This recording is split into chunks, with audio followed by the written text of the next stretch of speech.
swap on my 2021 F-150. And the grill that I got is from American Modified. It is a Raptor style grill, but it's a little bit different. Instead of having the Raptor letters, it has this big center bar piece in the middle. It also has the Raptor lights in amber, and this is basically what it comes with.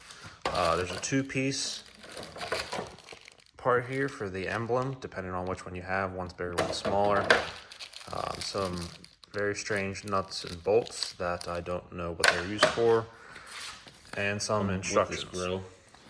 The first thing it's telling me to do is go into the fender well, the wheel well, and undo two 7mm bolts. So you're going to go into your driver and passenger side and undo these two bolts, two on each side. Once you have those two screws out on both sides, you're going to start popping this lower trim piece off. It's going to feel kind of strange and a little bit hard to do, but you're going to pop this off the whole way around. Start on one end and then start on the other end, and then you could pull the whole thing off. So I got my lower piece off. There it is laying on the ground. Like I said, just start on one end, start on the other end, and then just slowly pull out until it basically falls off. You can see the clips. This one's missing and slightly broken. This has been off before though, because I had damage to my truck, so I'm not sure if I did it or it was done previously.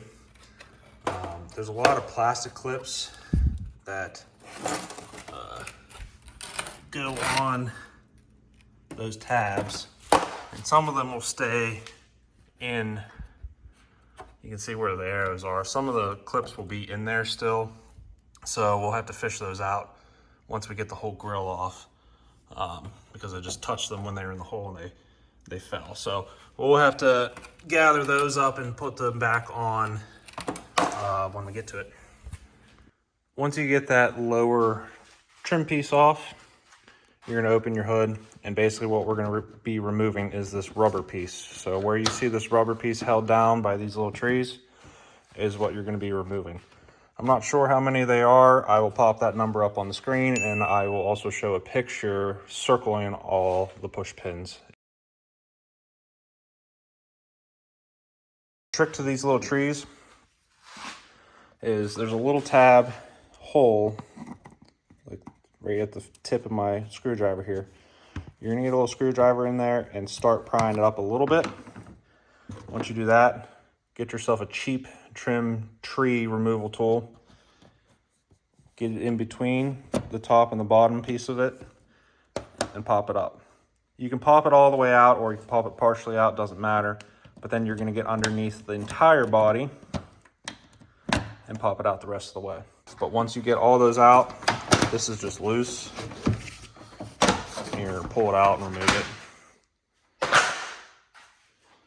Next, there's gonna be 3 connectors that we have to remove. At least that's what it's telling me. I believe at least this one and this one. I don't know where the third one is. All right, so I'm not sure where the third connector is. It might be once we release some of these screws.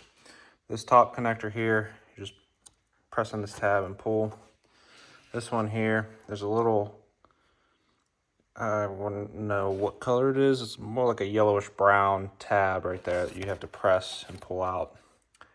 Mine broke right off. Imagine that.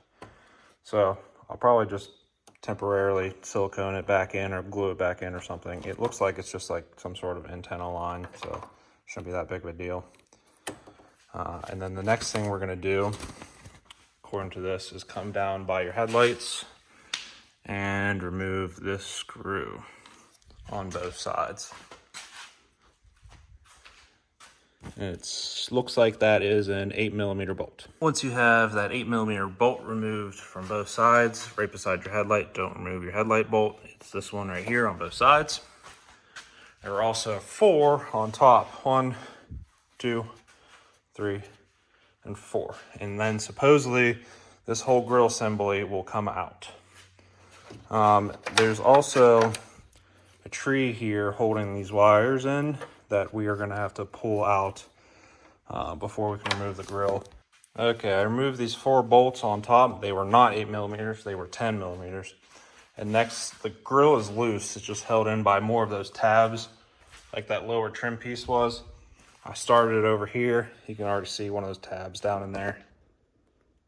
So I'm gonna get this pulled off and continue to the next step. So I got it pulled out. It's a little bit of a task, but it's not too bad.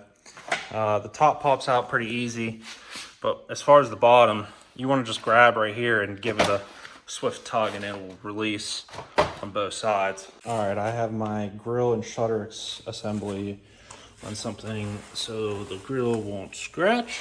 Next, what we're gonna do is basically remove the shutter assembly. So we have some more push pins that we have to remove. There are 5 right on top here. 1, 2, 3, 4, 5. And then on the bottom of the assembly, there's a whole bunch more that we have to take off. Once we remove those, we're gonna remove some screws. There's 1 here in the middle, 2 on each side. When you get to these push pins, these ones are a little bit different. As you can see, they're already sticking out a little bit. You're gonna get your separator tool in there, if you have one, and just pull up, and it'll come out just like that. All right, once you get all those pins removed, for the bottom, I left this plastic piece intact with the push pins in it. I just put my pry tool behind this plastic piece and pulled out. Thought that was easier to leave all those trees in here so I'm not losing them and they're easier to put back together. So you're gonna remove 2 10mm nuts here. I already have them removed. And 2 over here. And there's 1 8mm bolt right there that I already pulled out. Set these over here. And there are no more nuts or bolts, but on the bottom, there are these tabs that it wants you to push out. And all you're gonna do, basically, is get a flathead and push basically right here until this pin or this tab goes through. I could actually do it one-handed, just like that. So you're gonna do that in 3 spots and your whole shutter assembly is gonna come off. So I released those 3 tabs from before and the whole shutter assembly came out. I have to find a few clips from before, but I will sort that out when I find them. And the next thing we're gonna do is remove this emblem, your front emblem. The instructions actually say to go ahead and remove your headlamp, and that is basically to tie your amber running lights into your headlight amber. But I'm gonna do it a little bit differently. And I'm gonna run it right to the fuse box and use an add a fuse. But if you wanted to, for them to come on with your ambers, you could just wire tap into those. And it actually says to crimp on a male spade connector, but it doesn't give you the connectors. So just keep that in mind. You'll have to buy your own wire crimp, basically, or the wire splicers, and then add your connector onto that if you do that style. Or there's ones where you just crimp on to both of the wires, the wire from the grill and then the wire going into your headlight. But there's also one where you just crimp onto the wire going into your headlight and then plug in a spade connector. So if you do want to tap into your amber lights, what you're going to do is remove these 2 bolts on top plus this tree clip. And then there's a bolt here, and then there's one tucked in back there. And your headlight assembly should come off. As far as what wire you tap into, I am unsure. The best would be to have a multimeter and test which one to do. But you're just gonna tap into the positive and then wire your ground to ground. There's a nice ground right there, and there's even one right there. It looks like the instructions are basically using those splice connectors. If I have one here, I'll show you what it is, but I'm not gonna do that.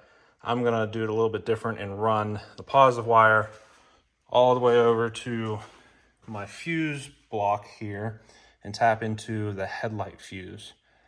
This only works on 21 through 23 because in the 24s and up, they changed on how the lights come on. So this only works on 21 to 23, and this grill only works on 21 to 23 non-Raptor. All right, I got the emblem removed from the old grill. All it was three 10 millimeter nuts that look like this. Kind of strange. There's the 3 studs on them. If you have the camera emblem, it might be a little bit different. So just be careful and figure it out. So this new grill came with this adapter plate for smaller emblems. I don't know if it's for the camera or what trucks have a smaller emblem. But as you can see, mine is the exact size of it and doesn't fit in there. So I will be installing my emblem directly onto the grill the same way I took it off my old one. And this grill came with a harness with 3 plugs on it, standard little plugs here. Just plug all 3 of your ambers in, and then you have your positive and negative at the other end. So for the sake of cleaning up this wire, basically the harness that they give you, all 3 wires to the ambers are the same length. So all I did was folded them up here, up top where it can't be seen through the grill, and I put 2 zip ties on them just to keep it from falling down. Once I get it installed, I might, if this hole's not used right here, I might take a zip tie and just hold it up so it doesn't fall down in. And then I just ran my wire out through the side here, because once you put your shutter back on, you might not have room up top. So this also wasn't in the instructions, but I finally figured out what these weird bolts and nuts are for. The 4 nuts that you took off on the side when the shutter is installed, the studs aren't pre-installed on there. So that's where you use these guys. Slide them on, and then you have a stud to screw into.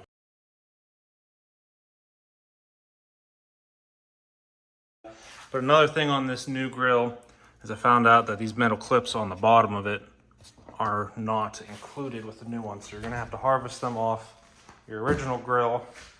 There's only 3 of them, even though there's 5 tabs. I already removed 2.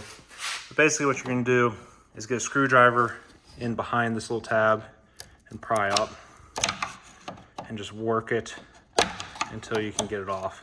There's little fingers that dig into the plastic on both sides that hold it in place, and that's basically what you're prying up to try to get off. Once you get close enough, you should just be able to wiggle it off and reinstall those on your new grill. So when putting the grill back together, your new grill, there's one difference specifically with this grill, is this center bolt you're not going to be reusing because there's no mount on the new grill for it like the old one. So just keep that in mind. You're going to have an extra bolt. You didn't miss it.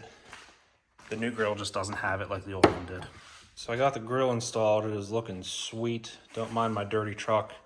I live in Pennsylvania and it never stops raining, and I haven't had a chance to clean my truck. I haven't put this top rubber cover back on yet, but I got my 2 connectors back in. If you have the front camera, you might have 3. Don't forget to put your tree back into that little hole there.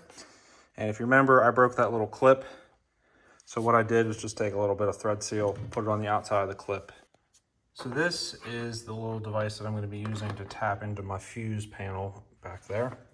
This is a Micro 2 ADA fuse, or ADA circuit. They're fairly cheap. I got these ones on Amazon. Came in a 2-pack. I think they're about $6. Sometimes you can get them at Walmart or an auto parts store, but sometimes they only carry mini. For this truck, it is a Micro 2, so keep that in mind. Basically what you're going to do is you're going to take your fuse out. We're going to use fuse number 21. I'll show you that in a second. But that fuse that you take out of 21 is going to go in the bottom here. And that's going to feed the original accessory in the truck. In this case, it is the headlights. And then your new fuse to feed your Raptor lights or your grill lights is going to go in the top here. Since these are LED, you can put a pretty small fuse in there. I'm not sure which ones these ones came with. It looks like 20s and 10s, which both are pretty high, so I'll just use the 10 unless I can find a smaller one laying around here. And then this is your positive feed to your grill lights. As far as ground, you're not going to use the ground from this circuit. You're just going to ground to your chassis. So I'll crimp on a ring terminal, and there's a nice little ground right there, or right here, or even right there, that I'm going to tie that onto. So here's your fuse panel. You're just going to pull the little tab and pop this cover off, slide it out of the way. And then fuse 21 is in this row right here. Basically, in this row, there's a blank, then there is a 20 amp fuse, and then there's a 10 amp fuse. This first 10 amp fuse after the 20 is fuse number 21.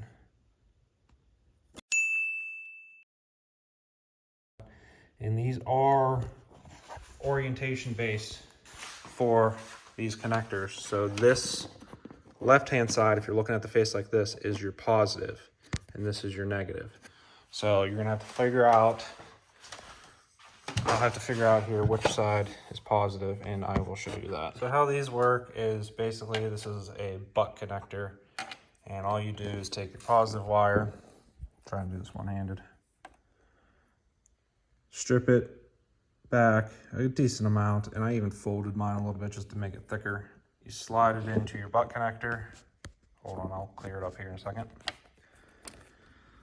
Slide it in as much as you can, and then what you're gonna do is, you can see where it's crimped here for this side. You're gonna add a crimp right where my thumb is to crimp that in, and you can just use pliers or whatever you have. It'd be even better if you have an actual tool. Since this is blue and insulated, you're going to use the blue insulated section here, and you're just going to crimp that positive wire in. So here's it all connected up. If I wanted to do it right, I'd cut off that butt connector and actually solder it on and heat shrink, but for now this is fine. I routed the wire in kind of where blank fuses and relays go, and I'm going to feed the wire right out the side. I thought about notching the case to make the wire fit, but I think I'm going to try not doing that and just seeing how it goes. Worst case, if the wire breaks, I mean, it's fused and it shouldn't really hurt anything. And then I have my ground right there. So then my excess wire, I fed it through the front, and then right behind the washer, I fed it in there. But the excess, I'm just going to coil up here and probably zip tie it to something, or just zip tie it together and shove it down in here. Probably just do that, right like that. So I'm gonna get this buttoned up, get that trim piece back on. I didn't find all the clips. I found 2 of them. I'm missing 2. I'm not worried about it. I've broken them on the inside of my truck, and the pieces have held on for years without them falling off. So don't worry about them too much. If you can't find them or they're broken, it's not that big of a deal. There's metal ones, plus you have screws. It's not going anywhere. It's not gonna fall off. It's not gonna flap. Don't worry about it. As you can see, I have the grill lights on. So I do wanna correct what I said before. This fuse that you were tapping into is something for the headlights. At least that's what it says online. But it doesn't do anything until the truck is keyed on. So your headlights will still work without that fuse. And honestly, I don't know what that fuse does, but that fuse does not turn on, that fuse tap will not turn on until you have keyed power. So as soon as you hit your key on or your push button, those will come on, and they will be on when the truck is on. When the truck is off, they will not be on. They will not flash. They will not be on if you manually turn on the lights.